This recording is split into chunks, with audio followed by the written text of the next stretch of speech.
ഒരക്ഷരമെങ്കിലും വായിക്കാൻ മുമ്പ് ഉറക്കും. അതെങ്ങനാ? നേരെ ഇരുട്ടേണ്ട താമസം ചോറ് വിളമ്പ് മുമ്പ് വെച്ചു കൊടുക്കും. അടുക്കളയിൽ വന്ന് വിശക്കുന്നു പറഞ്ഞാ പിന്നെ മതി, മിസ്റ്റേക്കണ്ട.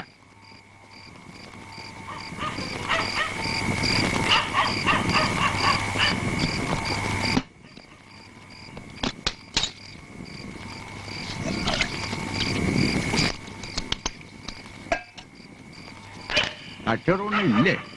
കുറവാ. എണ്ണ വെച്ച് കടമൊന്നും കൊടുക്കണ്ട. ഇല്ല, തീരെ കൊടുക്കാറില്ല. ഡയറക്റ്റ് വെച്ചത്.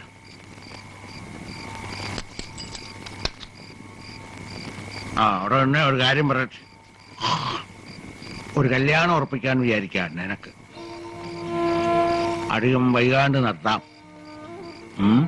എനിക്കിപ്പോ കല്യാണം ഒന്നും വേണ്ട. ഏട്ടനുള്ളപ്പോ ഏട്ടന്റെ കഴിഞ്ഞിട്ട് മതി. നീ കഴിച്ചോട്ടെ എന്ന് അവൻ പറയുന്നത്. അവന് വേണ്ടി ഞാനൊരു പെണ്ണിനെ കണ്ടിരുന്നു കാളെ വാങ്ങാൻ പോയപ്പോ. ഏട്ടനെ കണ്ട പെണ്ണിനെ എനിക്കോ? നന്നായി. അതെന്തിനാ ഇപ്പൊ പറയാൻ പോയത്? നാവീന് വീണു പോയി കിടക്കടാ വഴി പഠിച്ചത്.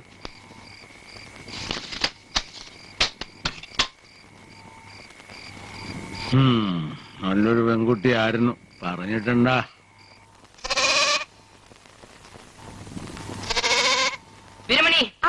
ഇന്നലെ എവിടെയായിരുന്നു? കാളയെ വാങ്ങാൻ പോയപ്പോ അച്ഛന് ഒരേ നിർബന്ധം, ഞാനും കൂടെ പോണോന്ന്. അങ്ങനെ പോയതാ. എന്നിട്ട് കാളയെ വാങ്ങിയോ? പിന്നെ വാങ്ങാതെ. നല്ല അസല കാള. അവനൊരു പേരും ഉണ്ട്, അച്ചു. കാളയ്ക്ക് എന്താ പേര്? ഞാനിട്ടതല്ല, കസ്തൂരി ഇട്ടതാ. അതാരാ? ആ പെണ്ണിന്റെ ആയിരുന്നു കാള.